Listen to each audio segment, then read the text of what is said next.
শান্তি নাই, সংসারে সুখ নাই, ব্যাংক ব্যালেন্স নাই। আর একটু হাত তুললে যদি 2 লাখ হয়, ডান হাত যদি প্যারালাইজড মার্কা পক্ষঘাত মার্কা হয়, ও বাম হাত দিয়ে ডান হাতটা ধরে উঁচু করে দেবে কিনা? কি দেবে কিনা? একটু হোহা করবেন তো নাকি? না বাড়ি থেকে আসার সময় মেয়েদের সঙ্গে ঝামেলা টামেলা হয়েছে, মন গরম গরম ভাব, যা বলে হুজুর বলুক, আমরা কিছু বলবো না। নবী ওয়াজ করতেন, সাহাবীদের কাছ থেকে শুনে নিতেন, সাহাবীরা উত্তর দিতেন, নবীর বলতে সুবিধা হতো। তাহলে নবীর সুন্নত আমরা আদায় করতে রাজি আছি কিনা? আছে কিনা? আল্লাহ নবী বলছেন, মান তামাসসাকা বিসুন্নতি ইনদা ফাসাদ উম্মতি ফালাহু মিআতু আজরিন শাহীদিন। একটু জোরে বলুন সুবহানাল্লাহ, একটু জোরে বলুন সুবহানাল্লাহ। আল্লাহ নবী সোনার জবানিতে জানিয়েছেন, আখির জামানায় শেষ যুগে মানুষ যখন আমার জীবন আদর্শ মানবে না, আমার জীবন বিধান মানুষ যখন মেনে চলতে চাইবে না, বিভিন্ন ধর্মাবলম্বীদের জীবন আদর্শ মেনে চলতে আমার উম্মতরা পছন্দ করবে, ভালোবাসবে, সেই যুগে কোন একজন ব্যক্তি যদি আমার একটা সুন্নত জিন্দা রাখে, আমার একটা সুন্নত যদি চালু রাখে, কিয়ামতের মাঠে আল্লাহ 100 শহীদের মর্যাদা ওই লোকটিকে দিয়ে সূর্যের রৌদ্র তেজে 50,000 বছর লম্বা দিন আর দগ্ধীভূত করবে না, কবর থেকে হাসিয়ে উঠবে, হিসাব নিকাশ বিহীন 100 শহীদের মর্যাদা দিয়ে আল্লাহ তার জন্য জান্নাত হালাল বানাবে। নবীর সুন্নাত যদি একটা আমরা জিন্দা রাখি এই শেষ যুগে, হাসরের মাঠে আমাদের হিসাব নিকাশ হবে না, 100 শহীদের মর্যাদা নিয়ে জান্নাতে যেতে পারবো। জোরে বলুন সুবহানাল্লাহ। আজকের যে নবীর সুন্নাত আমরা মানছি না, তার বাস্তব প্রমাণ আজকের এই জলসায়। আমি বলবো না একটুখানি বলি, অন্যথা আপনাদের মগজে দুশ্চিন্তা থাকবে, ঘুম হবে না। হুজুর বললেন নবীর সুন্নাত মানি না। আজকে আমরা যেই নবিয়ানা মজলিসে এসেছি, আমাদের উচিত ছিল অন্তত হাড়ির তলা কালো মাথাটা একটা ঢেকে টুপি মাথায় দিয়ে আসা, ঠিক কি না? এই কোরআনের মজলিসে যদি টুপি না জুটলো, তাহলে যাত্রায় যখন যাবেন টুপি মাথায় দেবেন তো নাকি? ভিডিও দেখতে যাবেন টুপি মাথায় দিতে হবে, ফাংশনে যাবেন টুপি মাথায় দিতে হবে, মদের দোকানে লাইন দেবেন মদ কিনতে, নাউজুবিল্লাহ, তাহলে টুপি মাথায় দিয়ে যেতে হবে। এখানে যদি টুপি না চলে, তাহলে অন্য জায়গায় তো দিতে হবে নাকি? এই মজলিসে এসেছি, যদি টুপি না জুটলো, তাহলে আর টুপিটা জুটবে কোথায়? নবী সুন্নতকে যে জলাঞ্জলি দিয়ে পায়ের তলায় মারিয়ে দিয়েছি, এটাই হলো তার বাস্তব নমুনা। একটু জোরে বলুন নাউজুবিল্লাহ। তবে আমার অনেক যুবক ভাই সুবিধাবাদ জিন্দাবাদ, মাঘ মাস রয়েছে যখন অন্তত মাফলারে কাজটা মিটাই, ঠিক কি না? হনুমান টুপিতে কাজটা মিটাই, তাহলে হুজুরের মাথাও যেমন ঢাকা, আমাদেরও তেমন ঢাকা। মাঘ মাসে কাজ মিটে গেল, আলহামদুলিল্লাহ, হনুমান টুপি আর মাফলারে কাজ মিটে গেল। কিন্তু চৈত্র মাস বৈশাখ মাসে যখন জলসা হবে, তখন আর মাফলার হনুমান টুপি চলবে নাকি? চলবে নাকি? তখন তো আর চলবে না, তখন তো মাথাটা ঢাকতে হবে। টুপি মাথায় দেওয়ার নবীর সুন্নত কিনা? কে নবীর সুন্নত কিনা? মুখে দাড়ি রাখা নবীর সুন্নত, হাঁটুর নিচে লম্বা জামা গায়ে দেয়া হলো নবীর সুন্নত। আল্লাহর নবী বলছেন, মান আহাব্বা সুন্নতি ফাকাদ আহাব্বানি ওয়া মান আহাব্বানি কানা মাই ফিল জান্নাহ। আমার মতো যে লোকটি মাথায় টুপি লাগালো, মুখে দাড়ি রাখলো, হাঁটুর নিচে লম্বা জামা পরিধান করলো, মিথ্যা কথা বললো না, চুরি ছিনতাই গুন্ডামি করলো না, অবৈধ মেয়েদের নিয়ে গার্ডেনে বসে হাওয়া খেলো না, মদের দোকানে লাইন দিল না, এমন করে ওই লোকটি কিয়ামতের মাঠে আমার সঙ্গে জান্নাতে যাওয়ার সুযোগ পেয়ে যাবে। জোরে বলুন একটু সুবহানাল্লাহ। নবী বলছেন, যে লোকটা আমার সুন্নত ভালোবেসে ব্যবহার করলো, সে লোকটি আমি যেন মোহাম্মদ আমারে ভালোবাসলো, ফাকাদ আহাব্বানি, সে যেন আমারে ভালোবাসলো। জোরে বলুন একটু সুবহানাল্লাহ। ওয়া মান আহাব্বানি কানা মাই ফিল জান্নাহ। আর যে লোকটা আমারে ভালোবাসলো, সেই লোককে আর আমি আল্লাহর বেহেশতের ভিতরে এক জায়গায় বসে বসে সুখ ভোগ করব। জোরে বলা যাবে কি একটু সুবহানাল্লাহ? বেহেশতের ভিতরে নবীর জন্য যে জায়গাটা বানানো হবে, এই জায়গাটা অন্য ব্যক্তিদের থেকে উত্তম না অনুত্তম? নবীর জন্য বেহেশতের ভিতরে যে জায়গাটা বানানো হবে, এই জায়গাটি অন্য ব্যক্তিদের থেকে ভালো হবে না খারাপ হবে? আল্লাহ নবীর জন্য জান্নাতের ভিতরে সবথেকে দামি জায়গা, স্পেশাল কোয়ার্টার বানানো হবে। আর নবী বলছেন, আমার এই স্পেশাল কোয়ার্টারের ভিতরে আখির জামানার উম্মতদের নিয়ে আমি এক জায়গায় বসে বসে সুখ ভোগ করব। আজকের সেই যুগ আমাদের নসিবে এসেছে। এজন্য আমরা হলাম সৌভাগ্যবান নবীর উম্মত, যদি একটু বিশ্ব নবীকে মেনে চলতে পারি। জোরে বলুন একটু সুবহানাল্লাহ। তো যারা তত্ত্ব দিল আগামী 7 বছরের ভিতরে হিন্দুস্তানে একটা মুসলমান রাখবো না, আমরা সব আমাদের জাত ভাই ধর্মান্তর করে হিন্দু বানাবো। আজকের আমরা এখানে যারা আছি কেউ তো একটা দুটো মানুষ হাত তুললাম না। শতকরা যদি দুটো একটা হাত উঠতো তাহলে বোঝা যেত যে 2-5% হয়তো ধর্ম ছাড়বে, কিন্তু এখানে হাত আমরা কেউ তুললাম নাকি? তো এখানে যখন হাত তুললাম না, অন্যান্য জায়গায় মুসলমান যারা আছে তারাও কি দুনিয়ার স্বার্থ সিদ্ধির জন্য হাত তুলবে, ধর্ম ছাড়বে? আমরা মুসলমানেরা সব দিতে রাজি আছি, কিন্তু আমরা ঈমান দিতে রাজি নই। দুনিয়ার তুচ্ছ দুদিনের শান্তির জন্য আমরা কিন্তু পরকালের কোটি কোটি বছরের সুখ ছাড়তে আমরা রাজি নই। ঠিক না ভুল? তাহলে আমি একটু তাকবীর ধ্বনি দেব আপনাদের এই পাকা ঈমানের মর্যাদার জন্য। একটু জোরে আওয়াজ তোলেন তো দেখি। যারা এইরকম মন্তব্য করে আগামী 2021 সালের ভিতরে ভারতবর্ষের হিন্দু ভাই সব আনিয়ে নেব, ধর্মান্তর করব, মুসলমান একটাও রাখবো না, আজকের আমরা তার মজুরিটা একটু তুলে দেই, জীবন দেব, বিবি বাচ্চা চলে যাবে, ঘর বাড়ি যাবে, দেশান্তর যদি হতে হয় তাও হব, কিন্তু আমরা ঈমান দেব না। জোরে বলুন একটু আমিন। একটু এর প্রতি উত্তর দেন, নারে তাকবীর, নারে তাকবীর। ভারতের মুসলমান বলুন জিন্দাবাদ, ভারতের মুসলমান বলুন জিন্দাবাদ। আল কোরআনের আলো, আল কোরআনের আলো, আল হাদিসের আলো, বিশ্ব নবীর জীবন বিধান বলেন আমরা ছাড়ছি না, ছাড়ব না। বিশ্ব নবীর জীবন বিধান বলুন আমরা ছাড়ছি না, ছাড়ব না। হযরতে আসিয়া তার নজির দেখালেন ফেরাউনের কাছে, স্বামীকেও পর্যন্ত থ্যাটিং দিয়ে দিয়েছেন। ফেরাউন ডেকে বলল, আমাকে একটা বার খোদা বলো। দেশের লোকেরা প্রতিদিন 10-20 বার দেখা হলে খোদা বলে, তুমি একদিন একবার বলো, আমি তাতে খুশি হব। আসিয়া বললেন, একবার বলা যা, 1000 বার বলাও তাই, এজন্য আমি একবারও বলতে পারবো না। ফেরাউন বলল, আমার মহব্বতের বিবি, তুমি হলে পৃথিবীর 4 জন বিশ্ব সুন্দরীর একজন। পৃথিবীতে মুসলমানদের ঘরে 4 জন বিশ্ব সুন্দরীর আবির্ভাব হয়েছে। কজন বললাম? 4 জন বিশ্ব সুন্দরীর আবির্ভাব হয়েছে পৃথিবীতে। কিয়ামত পর্যন্ত কোন দেশের কোন মেয়ে এই 4 জন নারী রূপ চেহারা সৌন্দর্যের ধারে পাশে ঘিসতে পারবে না। একজন বিশ্ব সুন্দরীর নাম হযরতে মা হাওয়া। কি নাম? কি নাম? আদম নবীর বিবি হযরতে মা হাওয়া। দুনিয়ার কোন যুবকের প্রেমে আসক্ত হয়ে যে পরকালকে তিনি বরবাদ করেননি। মা হাওয়া আল্লাহর জান্নাতি নারী বনেছেন, জোরে বলুন সুবহানাল্লাহ। 2 নম্বরের একজন বিশ্ব সুন্দরী ফেরাউনের বিবির নাম তার আসিয়া। আল্লাহ কোরআনে তার জীবনী কোট করে আমাদের মগজ সাফ করে দিয়েছে। আসিয়াকে উত্তপ্ত তেলের কড়াইতে চাপিয়ে দেয়া হলো হাত পা বেঁধে। স্বামীকে একটা বার খোদা বলতে চাইনি তাই। আর আমাদের মেয়েদের ঘরে যেই আমরা যদি একটা শানিত তরবারি দেখাই, আমার খোদা বলার না তো এখনই ধরে ঝেড়ে দিয়েছি বলা। 2-1 গ্লাস মদ টদ খেয়ে একটু পাগল মার্কা হয়ে মিন্টু বিন্টু বাড়ি এসেছে। আপনাদের পাড়ার মিন্টু বিন্টু না, এরা খায় টায় না, জীবনে হাতে দেয় না। এরকম নামের কোন ছেলে 2-1 গ্লাস বন্ধুর পাল্লায় পড়ে খেয়েছে, বাড়ি এসে কোথায় ছুরি টুরি ছিল একটু টেস্টে দিয়ে ধার দিয়ে নিয়েছে, জাতায় পাতায় ফেলে এসে বলছে, আমি খোদা কিনা বল। কিংবা বন্ধুর কাছ থেকে অগ্নিঅস্ত্র মেশিন নিয়ে এসেছে, গুলি ভরা হয় যে মেশিনে, বুকের কাছে ধরে বলছে, আমি খোদা কিনা বল। যদি না বলিস এখনই টিগার টেনে দেব, 3 রাউন্ড গুলি ভরা, তোরে বক্ষ ঝাঁঝরা করে ছেড়ে দেব। স্ত্রী তো কাঁপতে শুরু করেছে, একে দমে 13 বার বলিছে তুমি খোদা।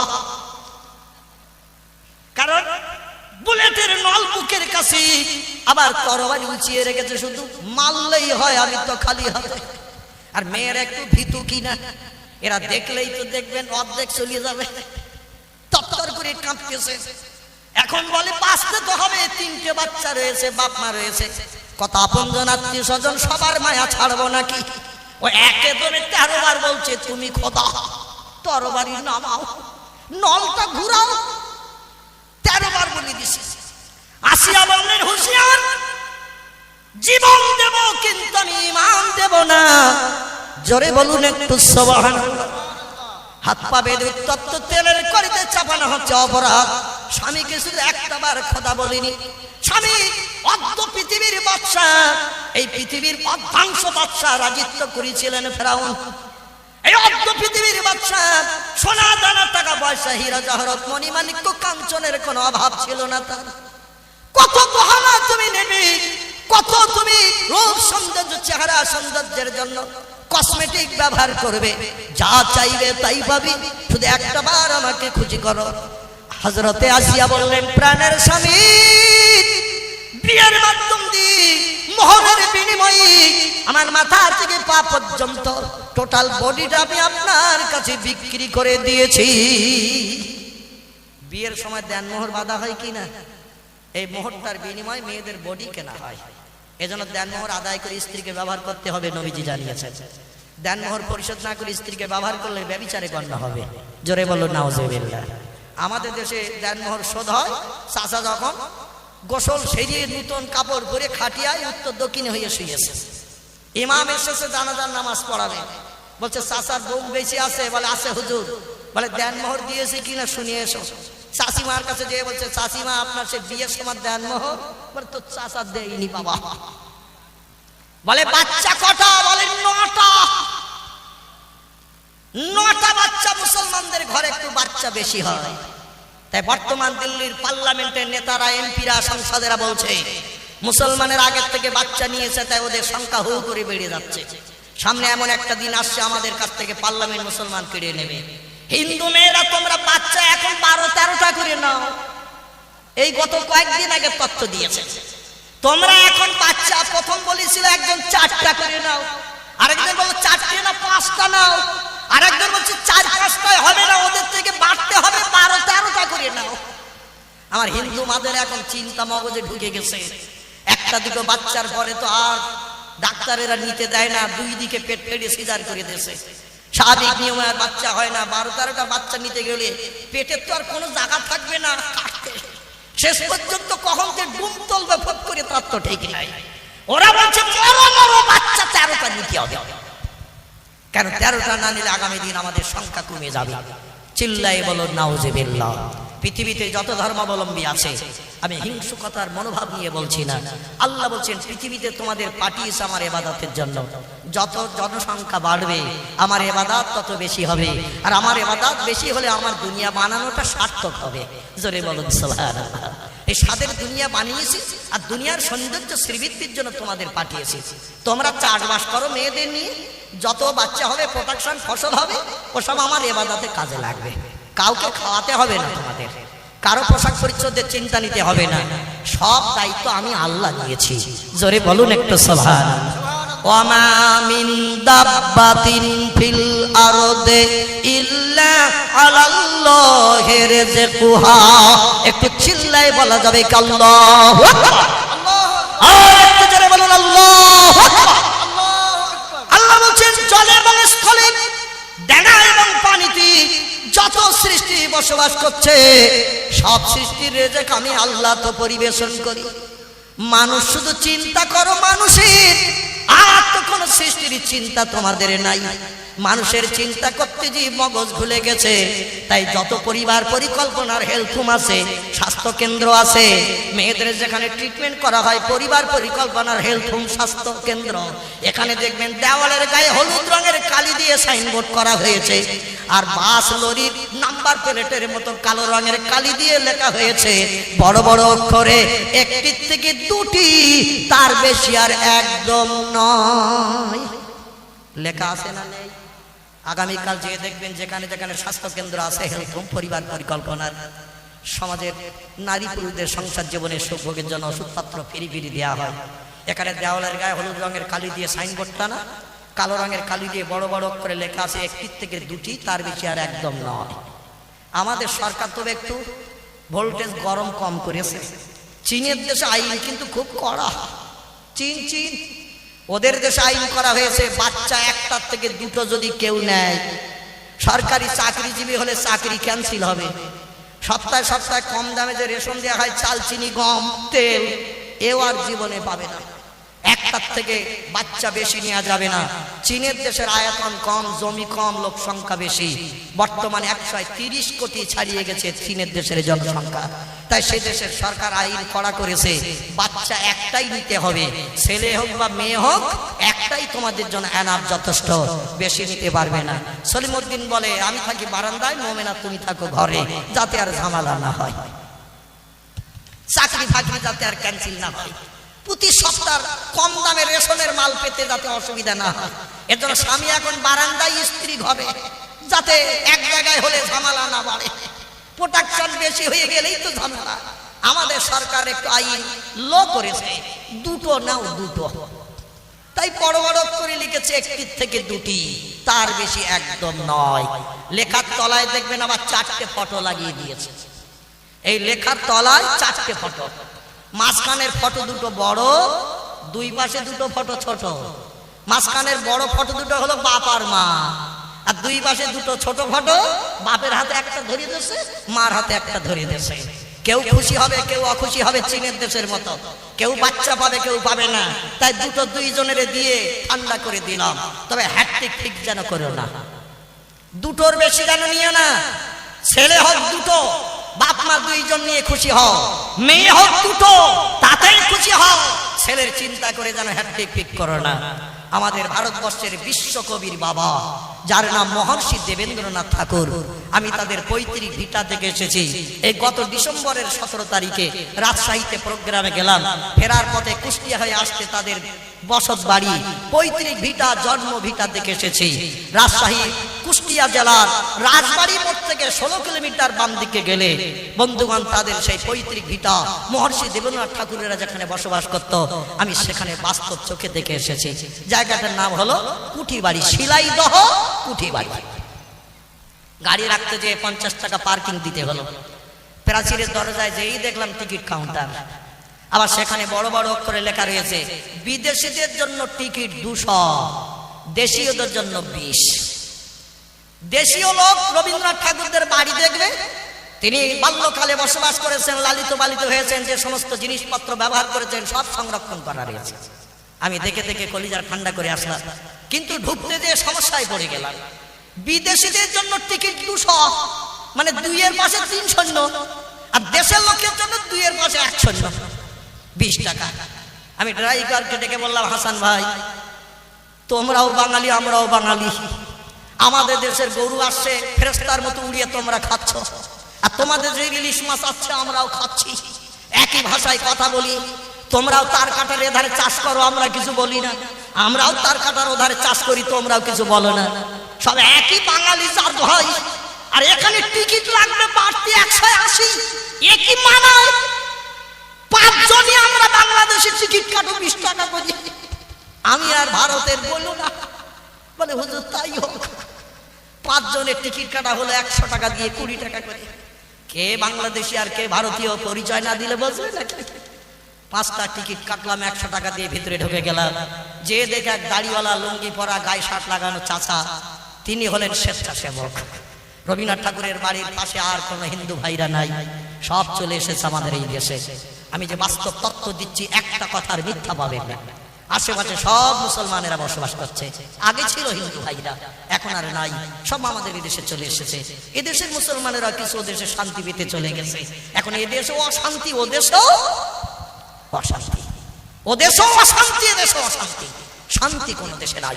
তার কারণ হলো আল্লাহর কোরআন এবং নবীর আদর্শ মেনে যত সময় না চলা হবে, তত সময় পৃথিবী থেকে শান্তি পাওয়া যাবে, কোনোদিন শান্তি পাওয়া যাবে না। চাচাকে ড্রাইভার বলছি, ইনি ভারতের হুজুর, মুসাফা করলেন, সঙ্গে সঙ্গে হুজুর একটু দোয়া করবেন। বাংলাদেশি বুড়োরা আলেমদের খুব ভালোবাসে, হুজুর একটু দোয়া করেন। আমি বললাম, দোয়া তো করবে, তো একটু দেখিয়ে দাও চাচা। 2 তলা বিল্ডিং, রবীন্দ্রনাথ ঠাকুরের পিতৃপুরুষদের বাড়ি, শিলাইদহ কুঠিবাড়ি। ওনাদের বাগান বাড়ি যেটা ছিল, এমন করে নওগাঁ ডিস্ট্রিক্টের প্রতিশর, আমি সেখানেও পর্যন্ত গেছি, যেখানে বসে তিনি কবিতা লিখেছিলেন, আমাদের ছোট নদী চলে আঁকে বাঁকে, বৈশাখ মাসে তার হাঁটু জল থাকে, পার হয়ে যায় গরু, পার হয় গাড়ি, 2 ধার উঁচু তার ঢালু তার বাড়ি, সে নদী তো আমি নেমেছি হাঁটু সমান পানিতে। প্রতিশর জায়গাটির নাম, নওগাঁ ডিস্ট্রিক্টের। যে পুকুরে গোসল করতেন, এই প্রতিশরে সে পুকুরটাও নেমে আমি একটু হাতে মুখে পানি দিয়েছি। বন্ধুগণ, তিনি যে ঘরের ভিতরে বিশ্রাম করতেন, ঘরে তার আসবাবপত্র সবগুলো রয়েছে। জায়গাটির নাম হলো প্রতিশর। সেখানে তিনি কবিতা লিখেছিলেন একটি তাল গাছ দেখে। তাল গাছটা এখনো দাঁড়িয়ে রয়েছে। তাল গাছ এক পায়ে দাঁড়িয়ে, সব গাছ ছাড়িয়ে উঁকি মারে আকাশে। আছে না কবিতা?